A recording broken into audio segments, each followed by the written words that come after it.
এবার প্রত্যেক পুরুষ ও মহিলাকে প্রতি মাসে ৮৫০০ টাকা দেওয়ার ঘোষণা। তবে এবার একগুচ্ছ নতুন প্রকল্প চালু করার ভাবনা। তবে এখন দেশে চলছে লোকসভা ভোট, আর এই নিয়ে সব পার্টি নিজেদের ইস্তাহারে নতুন নতুন প্রকল্প চালু করার ঘোষণা করেছে। কিন্তু এরপরেও শেষ লগ্নে এসে দেশের সবচেয়ে বড় রাজনৈতিক দল কংগ্রেসের তরফ থেকে নায়াপত্র নিয়ে ফের আর একবার বড় প্রতিশ্রুতি দেওয়া হলো। দেশের মহিলা থেকে শুরু করে কৃষক, যুবক যুবতী এবং সকলের জন্য অনেক বড় বড় প্রতিশ্রুতি দেওয়া হয়েছে।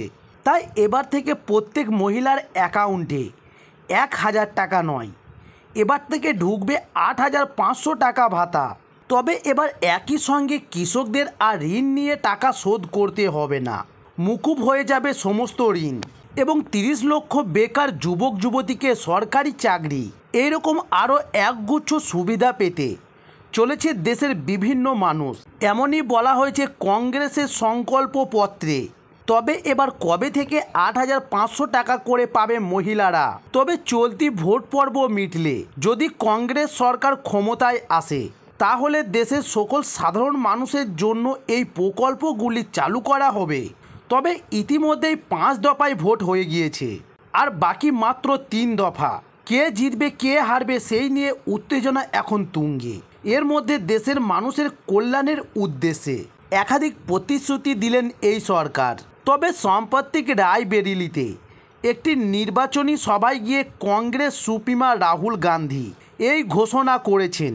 তিনি বলেন, তবে ২ জুন ভোট পর্ব শেষ হচ্ছে, আর ৪ জুন বেরোচ্ছে রেজাল্ট, আর তারপরই কেন্দ্রের ক্ষমতা থেকে বিজেপির বিজয় ঘণ্টা বেজে যাবে।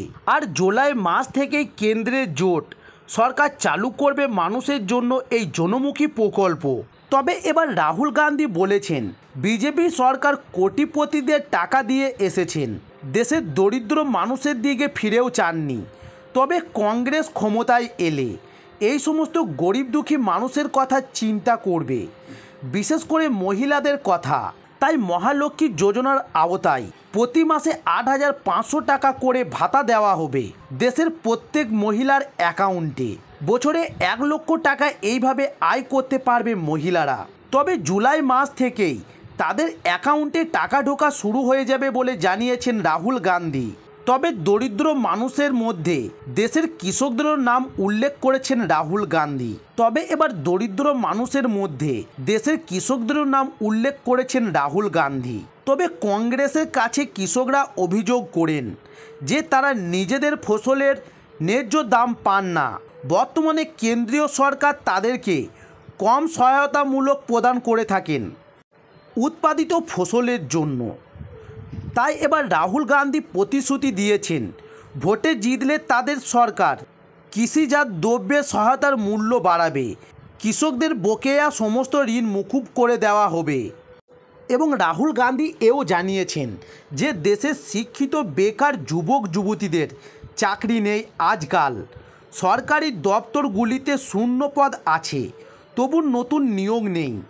এই ঘটনার নিন্দে করে রাহুল গান্ধী বলেছেন, তাদের সরকার জিতলে ৬ মাসের মধ্যে দেশের এই রকম ৩০ লক্ষ বেকার যুবতীদের সরকারি চাকরিতে নিয়োগ করা হবে।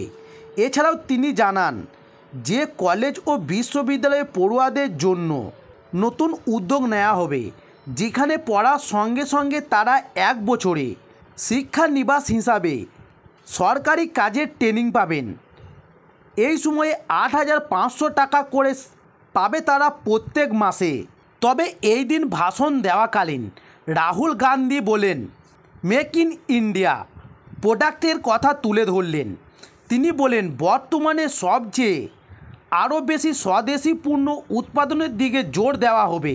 দেশকে স্বনির্ভর করার লক্ষ্যে বিশেষ উদ্যোগ নেওয়া হবে। তাই দেশে এতটা উন্নতি হবে যে চীনের সঙ্গে প্রতিযোগিতা করতে সক্ষম হবে বলে জানিয়েছেন রাহুল। তবে এই প্রকল্পের মধ্যে অঙ্গনারী আশা কর্মীদেরও আয় দ্বিগুণ করা হবে, এবং দেশের বিভিন্ন কুরিয়ার ও ডেলিভারি বয়দের জন্য পেনশন স্কিম চালু করা হবে, এবং অগ্নিবীরদের জন্য পেনশন চালু করা হবে। তারা শহীদের মর্যাদা পাবে। এইসব কথা ঘোষণা করেছেন রাহুল গান্ধী।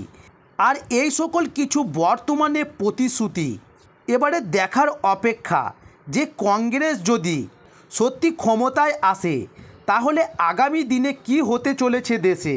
তবে জানিয়ে রাখি যে এই ধরনের প্রকল্পের নিত্য নতুন ভিডিও সর্বপ্রথম আমাদের চ্যানেলেই দেওয়া হয়, তাই আমাদের চ্যানেলে নতুন হলে অবশ্যই আমাদের চ্যানেলটি সাবস্ক্রাইব করে সঙ্গে থাকুন পরবর্তী প্রকল্পের ভিডিও পাওয়ার জন্য। নমস্কার।